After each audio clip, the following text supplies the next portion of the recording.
ज्ञानवापी मस्जिद।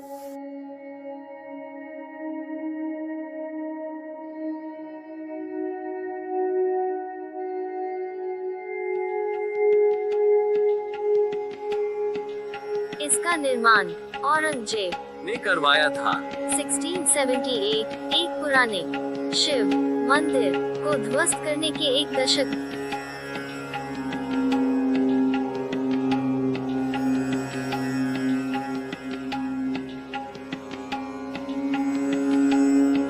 से पहले का इतिहास।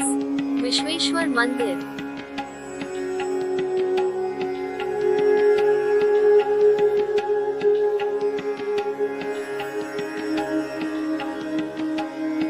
स्थानीय ब्राह्मणों के अवशेषों और मौखिक साक्ष्यों के आधार पर जेम्स प्रिंसेप द्वारा मंदिर योजना का एक अनुमानित पुनर्निर्माण, जो संभवतः काशी खंड से आया था। 2. बिंदीदार रेखा ज्ञानवापी मस्जिद के परिसर का पता लगाती है। 3. देसाई को मंडपों की उपस्थिति संदिग्ध लगती है, क्योंकि समकालीन तीर्थयात्रियों के वृत्तांतों में उनका उल्लेख नहीं किया गया है। 4. हालांकि 2023 में भारतीय पुरातत्व सर्वेक्षण द्वारा पाए गए शिलालेख एक मुक्ति मंडप की बात करते हैं और उनका पुनर्निर्माण प्रिंसेप के अनुरूप है। इस स्थान पर हिंदू देवता शिव को समर्पित एक विश्वेश्वर मंदिर था। 5.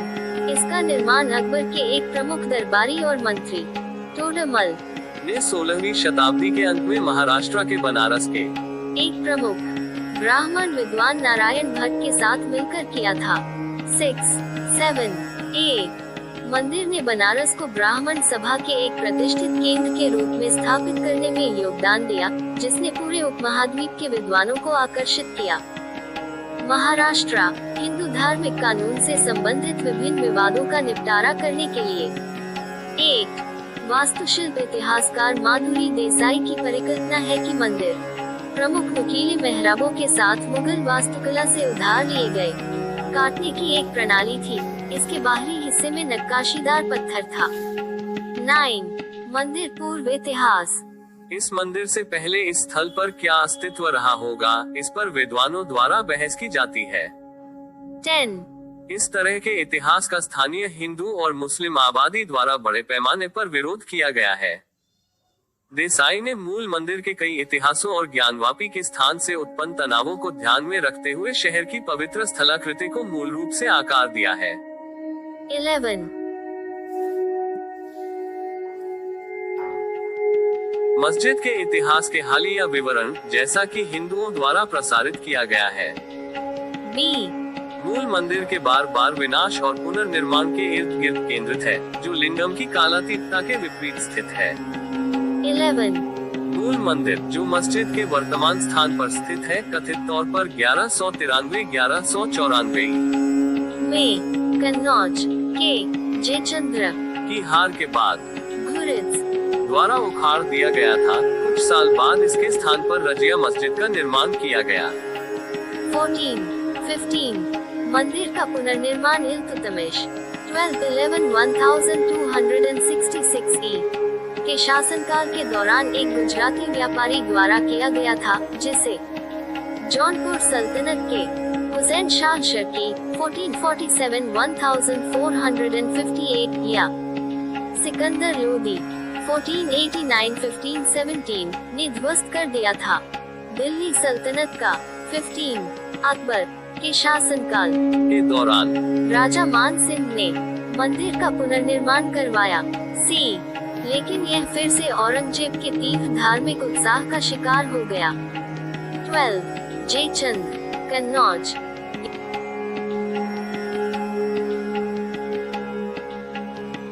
आदि विश्वेश्वर परिसर को लिंगम का मूल घर होने की हिंदू धारणा की पुष्टि करने के लिए मध्ययुगीन इतिहास पाया। हालांकि विद्वानों ने एक के मध्यकालीन स्रोतों के गैर प्रासंगिक उपयोग की आलोचना की है। 16. 17. डी. हंस्टी बेकर का मानना है कि 1194 में नष्ट किया गया मंदिर वास्तव में वर्तमान ज्ञानवापी परिसर में स्थित है, लेकिन अभिमुक्तेश्वर को समर्पित है। हालांकि उनका अनुमान है कि रजिया मस्जिद का निर्माण उसके स्थान पर नहीं किया गया था, बल्कि निकटवर्ती विश्वेश्वर की पहाड़ी के ऊपर किया गया था, जो हिंदुओं को 13वीं शताब्दी के अंत में विश्वेश्वर के मंदिर के लिए खाली ज्ञानवापी स्थल को पुनः प्राप्त करने के लिए मजबूर करेगा। 20 इस नए मंदिर को जौनपुर सल्तनत द्वारा फिर से नष्ट कर दिया जाएगा, जाहिर तौर पर अपनी नई राजधानी में मस्जिदों के लिए निर्माण सामग्री की आपूर्ति के लिए। 20 इसके विपरीत मध्यकालीन साहित्य के अपने अध्ययन में देसाई प्रारंभिक मध्यकालीन बनारस में किसी भी विश्वेश्वर मंदिर के अस्तित्व को खारिज करते हैं। अन्य विद्वानों के साथ उनका तर्क है कि काशीखंड में ही विश्वेश्वर को पहली बार शहर के प्रमुख देवता के रूप में चित्रित किया गया था और फिर भी सदियों तक ये बनारस के कई पवित्र स्थानों में से एक बना रहा। 21 F 16वीं शताब्दी के अंत से शुरू होने वाले मुगलों के निरंतर संरक्षण के बाद ही विश्वेश्वर अभिमुक्तेश्वर के स्थान पर शहर का प्रमुख मंदिर बन सका। 23 वह हिंदू दावों को मुस्लिम आक्रमणकारियों द्वारा हिंदू सभ्यता पर लगातार अत्याचार किए जाने के बारे में एक मेटा कथा का हिस्सा मानती है, जिसे ज्ञान उत्पादन के औपनिवेशिक उपकरणों के माध्यम से प्रबलित किया गया था। 24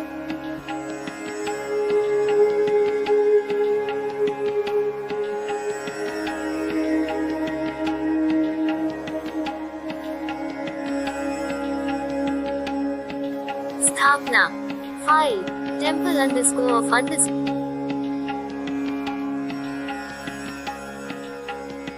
जेम्स प्रिंसेप द्वारा 1834 में बनाए गए मस्जिद के एक स्केच में मंदिर की अर्धध्वस्त दीवार, खंभे और खंडहर दिखाई देते हैं।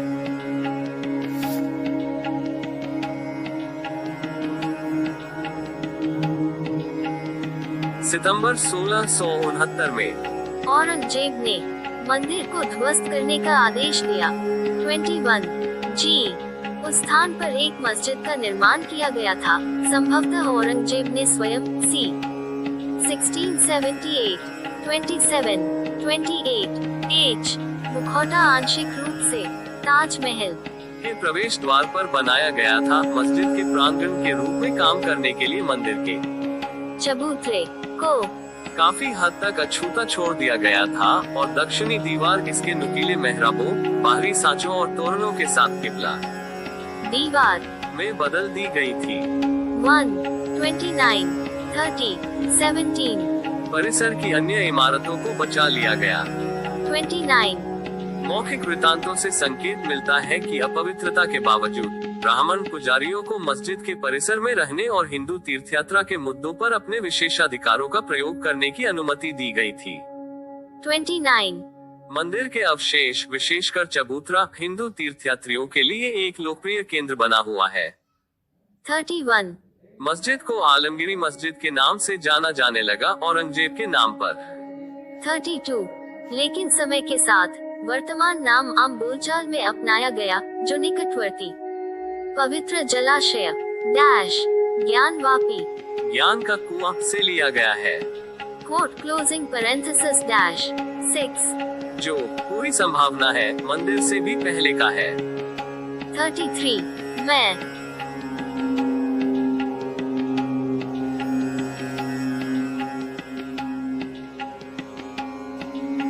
H पैनल्स इरादों विद्वान औरंगजेब के विध्वंस के लिए प्राथमिक प्रेरणा के रूप में धार्मिक उत्साह के बजाय राजनीतिक कारणों को मानते हैं।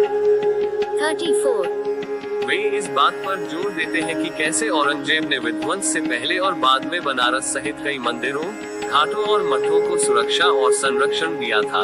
इयान कोपलैंड और अन्य लोग इक़्तिदार आलम खान का समर्थन करते हैं, जिन्होंने निष्कर्ष निकाला कि औरंगजेब ने जितने मंदिर नष्ट किए थे, उससे कहीं अधिक उसने बनवाए थे। 35 इंडो मुस्लिम वास्तुकला के इतिहासकार कैथरीन आशेर का कहना है कि न केवल बनारस के जमींदार औरंगजेब के खिलाफ अक्सर विद्रोह करते थे, बल्कि स्थानीय ब्राह्मणों पर भी अक्सर इस्लामी शिक्षा में हस्तक्षेप करने का आरोप लगाया जाता था। 1 नतीजतन उनका तर्क है कि विध्वंस एक राजनीतिक संदेश था, क्योंकि यह जमींदारों और हिंदू धार्मिक नेताओं के लिए एक चेतावनी के रूप में कार्य करता था, जिनका शहर में बहुत प्रभाव था। 1 Cynthia Talbot, Richard M Eaton, 36 Satish Chandra और ऑड्रे क्रुश्के समान आधार पर सहमत है। 37. हेनलॉन ने इस बात पर प्रकाश डाला कि मंदिर को उस समय ध्वस्त किया गया था जब मराठों के साथ संघर्ष अपने चरम पर था।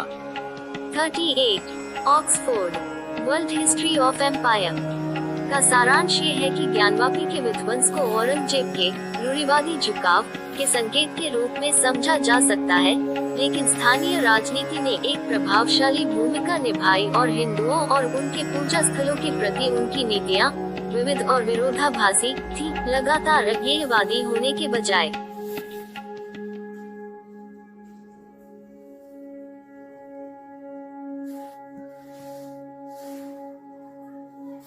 एच पैनल्स मुस्लिम प्रतिदावा 1993 में लिखते हुए मैरीसियल चटर्जी ने पाया कि अधिकांश स्थानीय मुसलमान इस विचार को खारिज कर रहे थे कि औरंगजेब ने धार्मिक उत्साह के कारण मंदिर को ध्वस्त कर दिया था। सिद्धांतों में शामिल है 39. मूल इमारत दीन ए इलाही आस्था की एक संरचना थी जो अपने आप ढह गई या अकबर के विधर्मी विचारधारा के प्रति अपनी शत्रुता के कारण औरंगजेब द्वारा नष्ट कर दी गई। मूल इमारत एक मंदिर थी, लेकिन जौनपुर के एक हिंदू व्यापारी ज्ञानचंद ने इसे नष्ट कर दिया था क्योंकि पुजारियों ने उसकी एक महिला रिश्तेदार को लूट लिया था, उल्लंघन किया था और उसकी हत्या कर दी थी। एक छोटा सा संस्करण जहां यह औरंगजेब था जिसने मंदिर को नष्ट कर दिया था क्योंकि उसके साथ आए एक अधिकारी की महिला रिश्तेदार को ऐसा दुर्भाग्य झेलना पड़ा था।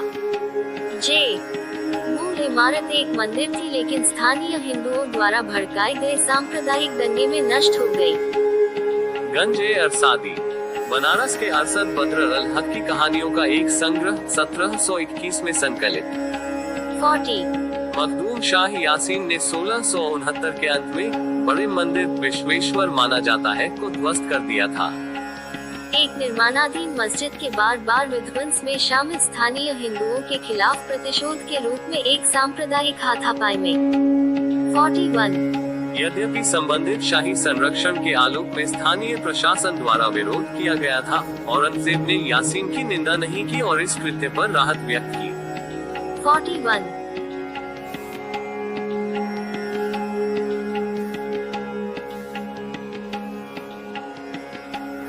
एच पैनल्स मूल इमारत एक मंदिर थी और औरंगजेब ने इसे नष्ट कर दिया था, लेकिन केवल इसलिए क्योंकि यह राजनीतिक विद्रोह का केंद्र था।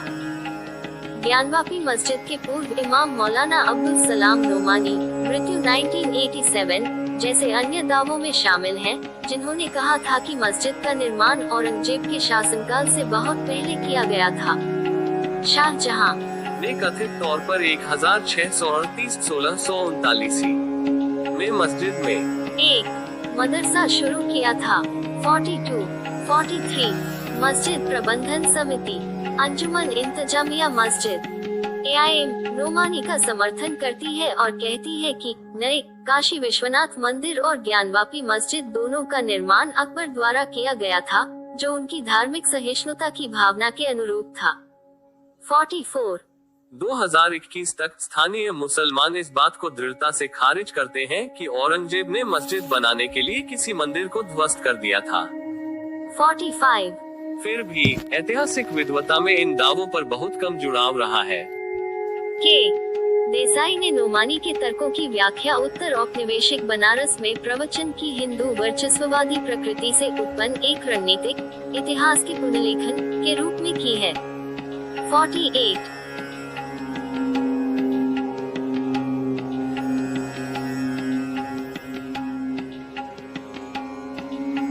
एच पैनल्स स्वर्गीय मुगल भारत 1678 में ललितपुर के मल शासक के मुख्यमंत्री ने पाटन दरबार स्क्वायर में विश्वेश्वर के लिए भैदेवल मंदिर तेल का निर्माण किया था। शिलालेख में दावा किया गया है कि उन्होंने शिव को बनारस से ललितपुर पहुंचाया था क्योंकि वह शिव भयानक से निराश थे। मुसलमान 49. 1698 में अंबर के कछवाहा शासक बिशन सिंह ने अपने एजेंटों से शहर का सर्वेक्षण करवाया, बल्कि इसके धार्मिक परिदृश्य का और मंदिर के विध्वंस के संबंध में विभिन्न दावों और विवादों के बारे में विवरण इकट्ठा किया। उनके नक्शे तराह में ज्ञानवापी मस्जिद को ध्वस्त किए गए विश्वेश्वर मंदिर के स्थान पर रखने की बात स्पष्ट थी। 51। इसके अलावा ज्ञानवापी कुएं तालाब सहित मंदिर पीठ का अलग से सीमांकन किया गया था।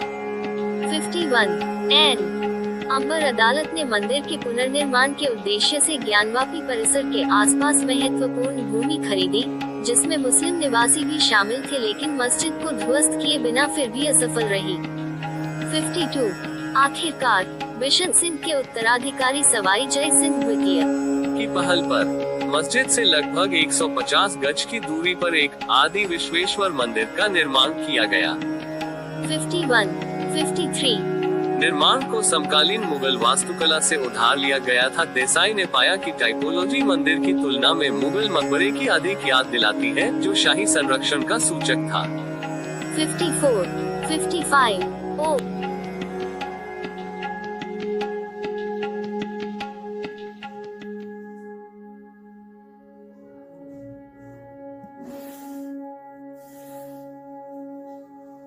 एच पैनल्स 18वीं सदी की शुरुआत तक बनारस लखनऊ के नवाबों के प्रभावी नियंत्रण में था।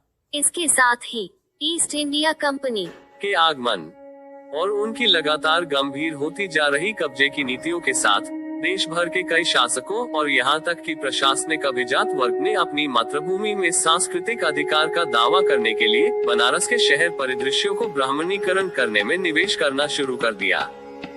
57 मराठा विशेष रूप से औरंगजेब के हाथों धार्मिक अन्याय के बारे में अत्यधिक मुखर हो गए और नाना फडणवीस ने मस्जिद को ध्वस्त करने और विश्वेश्वर मंदिर के पुनर्निर्माण का प्रस्ताव रखा। 58 59 1742 में मल्हार राव होलकर ने इसी तरह की कार्रवाई का प्रस्ताव रखा। 58 ऐसे लगातार प्रयासों के बावजूद कई हस्तक्षेपों के कारण ये योजनाएं सफल नहीं हुई। नवाब जो उनके राजनीतिक प्रतिद्वंद्वी थे, स्थानीय ब्राह्मण जो मुगल दरबार के क्रोध से डरते थे, और ब्रिटिश अधिकारी जिन्हें सांप्रदायिक तनाव फैलने का डर था। 1460 18वीं शताब्दी के उत्तरार्ध में जब ईस्ट इंडिया कंपनी ने नवाबों को हटाकर बनारस पर सीधा नियंत्रण हासिल कर लिया, तो मल्हार राव के उत्तराधिकारी और बहू अहिल्याबाई होलकर ने मस्जिद के ठीक दक्षिण में वर्तमान काशी विश्वनाथ मंदिर का निर्माण कराया। हालांकि इसका स्थानिक विन्यास स्पष्ट रूप से भिन्न था और अनुष्ठानिक रूप से असंगत था। 61 पी इस विश्वास के साथ कि मूल लिंगम को औरंगजेब के छापे के दौरान ज्ञानवापी के अंदर पुजारियों द्वारा छिपाया गया था, ये चबूतरा एक सदी से भी अधिक समय तक मंदिर की तुलना में अधिक भक्ति को आकर्षित करेगा। 57 31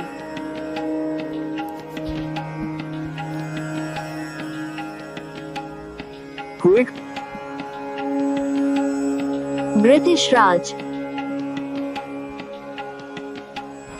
कुएं का पिछला दृश्य जैसा कि ब्रिटिश भारत के पोस्ट कार्ड में दर्शाया गया है। 1900 श्रद्धालुओं को अनुष्ठानिक आत्महत्या से मरने से रोकने के लिए स्थानीय नगर पालिका द्वारा हेक्सागोनल स्क्रीन स्थापित की गई थी।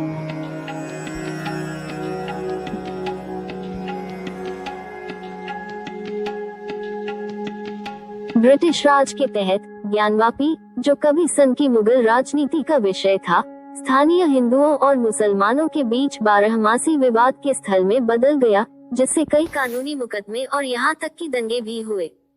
62 63 कुलीनों और धनी व्यापारियों की एक नई पीढ़ी ने शहर के धार्मिक जीवन को नियंत्रित करने में, अक्सर शहरीकरण की आड़ में, मुगल काल के उत्तरार्ध में छोटे शासकों द्वारा निभाई जाने वाली भूमिका को अपने कब्जे में ले लिया।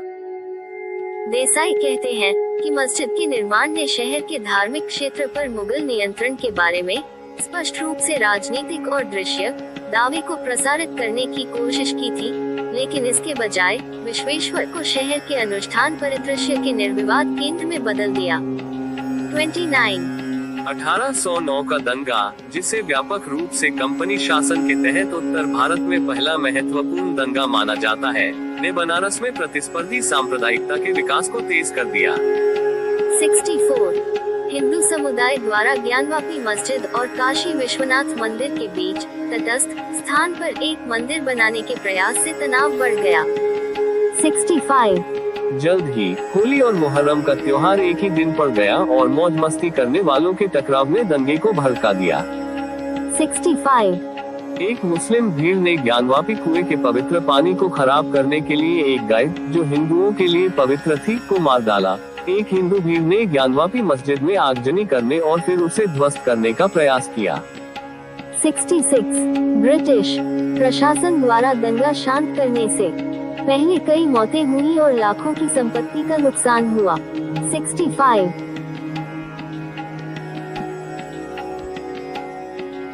ज्ञानवापी परिक्षेत्र सीट 1870 के दशक। अग्रभूमि बाएं से दाएं शिव का एक छोटा सीढ़ीदार मंदिर, मस्जिद के सामने नंदी की एक मूर्ति तस्वीर में नहीं और कुएं के पास एक स्तंभयुक्त घेरा। पृष्ठभूमि काशी विश्वनाथ मंदिर के शिखर।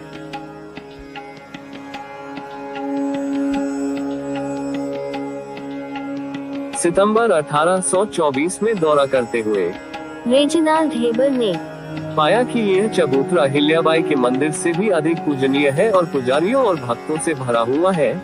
गंगा के भूमिगत चैनल द्वारा पोषित कुआं में भक्तों के उतरने और स्नान करने के लिए एक सीढ़ी थी। 67, 4 साल बाद मराठा शासक दौलत राव सिंधिया की विधवा बैजाबाई ने कुएं के चारों ओर एक मंडप का निर्माण किया, इसे आकार में छोटा कर दिया और एक छत का समर्थन करने के लिए एक स्तंभ खड़ा किया। एक सदस्य द्वारा उठाए गए प्रस्ताव के अनुसार पेशवा परिवार। 27, 29, स्तंभ काशी खंड में उल्लिखित ज्ञान मंडप पर आधारित था, लेकिन स्थापत्य शैली समकालीन मुगल बारादरी से उधार ली गई थी। क्यों? इसके पूर्व में नंदी की एक मूर्ति थी जिसे नेपाल के राणा ने उपहार में दिया था। 69, आगे पूर्व की ओर महादेव का एक मंदिर हैदराबाद की रानी द्वारा बनवाया गया था। 69, दक्षिण में 2 छोटे मंदिर मौजूद थे, एक संगमरमर का और दूसरा पत्थर का। 69, दौलत राव सिंधिया कालनाड Gyanvapi _ mosque #site _ note -- footnote 2021।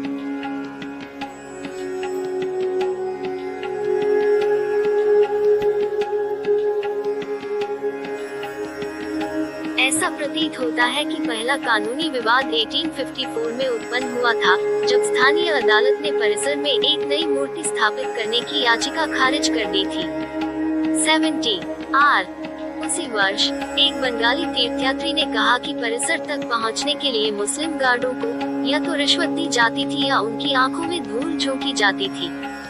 62 M A Sherin S ने 1868 में लिखते हुए कहा कि हिंदुओं ने चबूतरे के साथ साथ दक्षिणी दीवार पर भी दावा किया है। मुसलमानों को मस्जिद पर नियंत्रण स्थापित करने की अनुमति दी गई, लेकिन बहुत अनिच्छा से और केवल पार्श्व प्रवेश द्वार का उपयोग करने की अनुमति दी गई।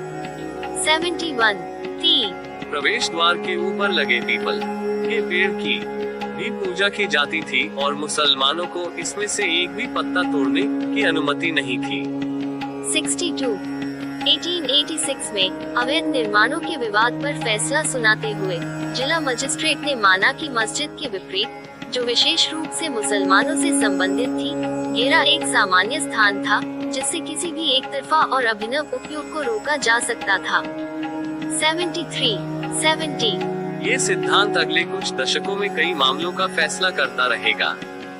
70 यू 1909 में एडविन ग्रीफ ने इस स्थल का दौरा करते हुए पाया कि मस्जिद का बहुत अधिक उपयोग नहीं किया गया था और यह हिंदुओं के लिए आंखों की किरकिरी बनी हुई थी।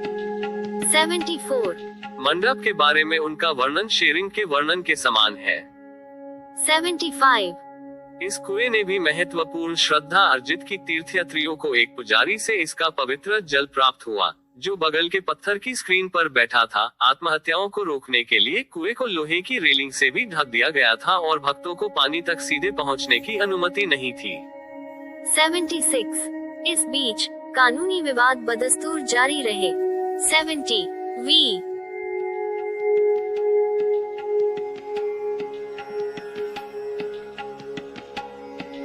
1929 और 1930 में मौलवी को चेतावनी दी गई थी कि जुमुअतुल विदा के अवसर पर भीड़ को बाड़े में न घुसने दें। ऐसा न हो कि हिंदू तीर्थयात्रियों को असुविधा का सामना करना पड़े। 70. इसके बाद जनवरी 1935 में मस्जिद समिति ने जिला मजिस्ट्रेट के समक्ष असफल रूप से मांग की कि भीड़ भाड़ पर प्रतिबंध हटा दिया जाए। अक्टूबर में यह मांग की गई, लेकिन असफल रही कि मुसलमानों को परिसर में कहीं भी प्रार्थना करने की अनुमति दी जाए। 70. दिसंबर 1935 में मस्जिद के बाहर नमाज पढ़ने से रोके जाने पर स्थानीय मुसलमानों ने पुलिस पर हमला कर दिया, जिसमें कई अधिकारी घायल हो गए। 78. इसने एक कानूनी मुकदमे का मार्ग प्रशस्त किया, जिसमें आग्रह किया गया कि पूरे परिसर को मस्जिद का एक अभिन्न अंग माना जाए। वक्फ संपत्ति प्रथागत अधिकारों द्वारा, यदि कानूनी अधिकारों द्वारा नहीं। अगस्त 1937 में निचली अदालत ने इस विवाद को खारिज कर दिया था। और 1941 में इलाहाबाद उच्च न्यायालय ने लागत सहित एक अपील खारिज कर दी थी। 70.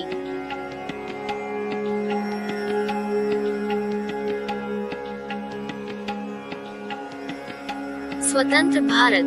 मार्च 1959 में हिंदू महासभा ने महाशिवरात्रि के अवसर पर मस्जिद मंडप में रुद्राभिषेक समारोह आयोजित किया।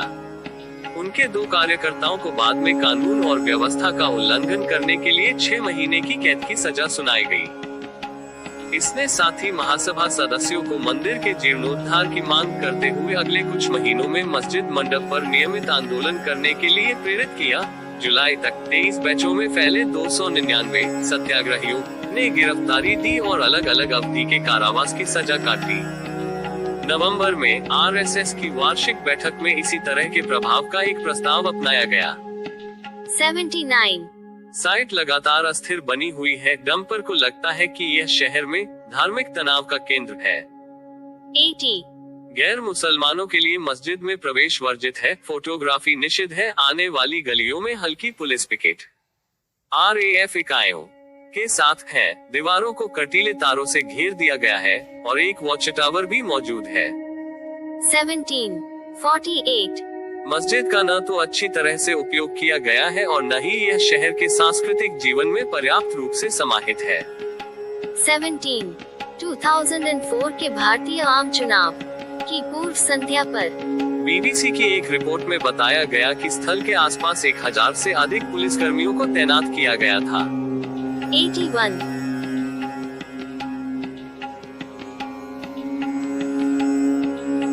मुकदमेबाजी 1984 से विश्व हिंदू परिषद VHP और हिंदू राष्ट्रवादी संघ परिवार के अन्य तत्व हिंदू मंदिरों को ध्वस्त करके बनाई गई मस्जिदों को पुनः प्राप्त करने के लिए एक राष्ट्रव्यापी अभियान में लगे हुए थे। इनमें ज्ञानवापी मस्जिद प्रमुख रूप से शामिल थी। 1782 1991 में 3 स्थानीय हिंदुओं द्वारा वाराणसी सिविल कोर्ट में 3 हिंदू देवताओं शिव, श्रृंगार गौरी और गणेश की ओर से पूरी साइट को सौंपने के लिए एक स्वामित्व विवाद मुकदमा दायर किया गया था। मंदिर के पुनर्निर्माण में सहायता करेगा हिंदू समुदाय। प्रतिवादियों में से एक के रूप में कार्य करते हुए AIM ने तर्क दिया कि याचिका ने पूजा स्थल विशेष प्रावधान अधिनियम अब से POW का उल्लंघन किया है, जिसने अदालतों को पूजा स्थलों को परिवर्तित करने की मांग करने वाले किसी भी मुकदमे पर विचार करने से स्पष्ट रूप से रोक दिया था। 83 फिर भी AIM ने इस विचार का विरोध किया कि औरंगजेब ने मस्जिद बनाने के लिए किसी मंदिर को ध्वस्त कर दिया था। 85 इस बीच दिसंबर 1992 में बाबरी मस्जिद के विध्वंस के मद्देनजर तनाव बढ़ गया।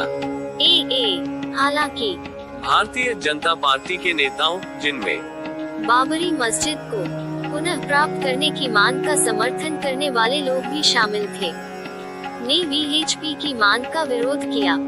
ज्ञानवापी मस्जिद के लिए चूंकि इसका सक्रिय रूप से उपयोग किया गया था।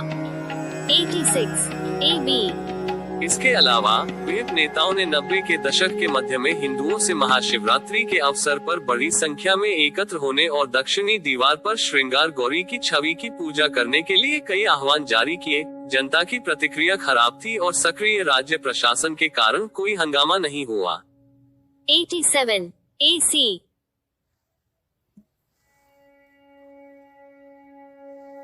जून 1997 से सिविल कोर्ट में सुनवाई शुरू हुई। 4 महीने बाद मुकदमे को पीओडब्ल्यू अधिनियम द्वारा सरसरी तौर पर प्रतिबंधित कर दिया गया। 83 वादी और प्रतिवादी दोनों द्वारा अलग अलग आधारों पर जिला अदालत के समक्ष 3 पुनरीक्षण याचिकाएं दायर की गयी। विज्ञापन जिन्हें विलय कर दिया गया और सिविल कोर्ट को सभी सबूतों पर विचार करने के बाद विवाद को नए सिरे से निपटाने का आदेश दिया गया। 88 मस्जिद प्रबंधन समिति ने इस भत्ते को इलाहाबाद उच्च न्यायालय में सफलतापूर्वक चुनौती दी, जिसने अक्टूबर 1998 में एक आदेश पारित कर कार्यवाही पर रोक लगा दी। 22 साल की उलझन के बाद याचिकाकर्ताओं द्वारा 2018 के ACI फैसले का हवाला देने के बाद सिविल कोर्ट ने कार्यवाही शुरू की, जिसमें न्यायिक रोक को स्पष्ट रूप से बढ़ाए जाने तक 6 महीने के जीवन काल के लिए रखा गया था। तदनुसार याचिकाकर्ताओं ने अपने पक्ष में साक्ष्य खोजने के लिए ASI सर्वेक्षण का अनुरोध किया। 83 AIM ने उच्च न्यायालय के समक्ष मुकदमे की पुनः शुरुआत के खिलाफ याचिका दायर की, जिसने नए सिरे से रोक लगा दी और इस बात के गुण दोष पर फैसला सुरक्षित रख लिया कि क्या इस तरह के मुकदमे को आयोजित करने पर पीओडब्ल्यू अधिनियम द्वारा रोक लगाई जाएगी।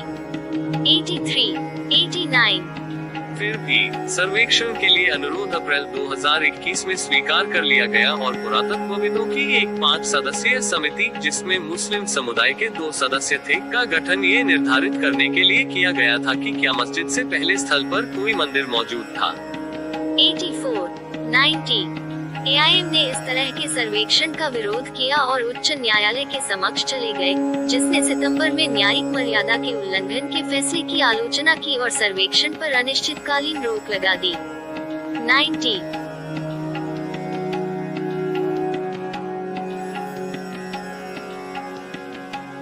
हालांकि 12 मई 2022 को सिविल कोर्ट ने दक्षिणी दीवार पर श्रृंगार गौरी की छवि की पूजा करने के लिए 5 हिंदू महिलाओं की एक नई याचिका पर फैसला सुनाते हुए साइट के वीडियो सर्वेक्षण की अनुमति दी।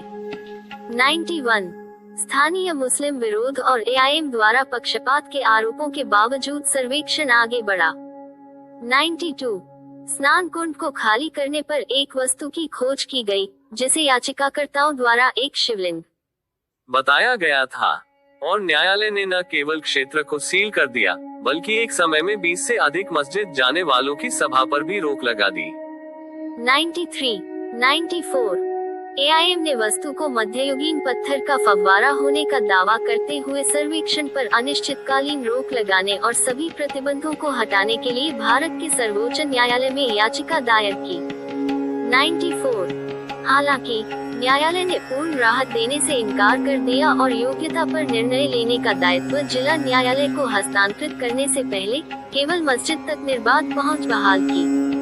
95 25 जनवरी 2024 को भारतीय पुरातत्व सर्वेक्षण ने अपनी सर्वेक्षण रिपोर्ट अदालत में पेश की। ये निर्धारित किया गया था कि मस्जिद के निर्माण से पहले उस स्थान पर एक बहुकक्षीय Hindu Archaeological Survey of India Gyanvapi मस्जिद मामला गहरे ऐतिहासिक और धार्मिक निहितार्थों के साथ एक जटिल कानूनी लड़ाई के रूप में सामने आ रहा है। वाराणसी अदालत द्वारा ASI रिपोर्ट का खुलासा करने का हालिया निर्णय इस लंबे समय से चले आ रहे विवाद को सुलझाने में पारदर्शिता की दिशा में एक महत्वपूर्ण कदम है।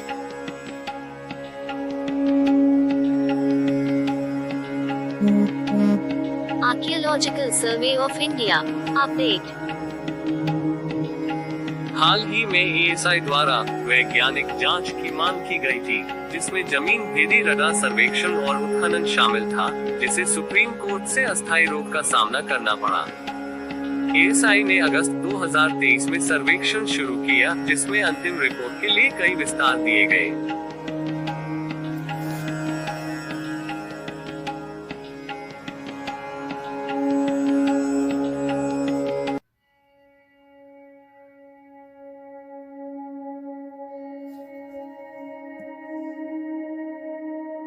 Archaeological Survey of India ASI report का खुलासा।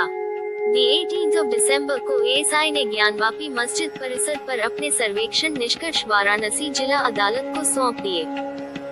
सुप्रीम कोर्ट के निर्देशानुसार वजूखाना क्षेत्र में सफाई का काम पूरा होने के बाद ये कदम उठाया गया, जो मस्जिद के आसपास की कानूनी यात्रा में एक महत्वपूर्ण कदम है।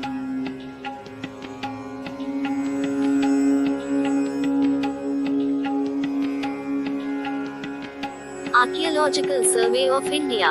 इससे पहले अदालत ने ज्ञानवापी मस्जिद मामले पर भारतीय पुरातत्व सर्वेक्षण एएसआई की रिपोर्ट का अनावरण करने को हरी झंडी दे दी थी। एएसआई सर्वेक्षण रिपोर्ट ने वाराणसी में ज्ञानवापी मस्जिद में पहले से मौजूद हिंदू मंदिर के अस्तित्व की पुष्टि की है। यहाँ वह सब कुछ है जो आपको ज्ञानवापी मामले के बारे में जानना चाहिए।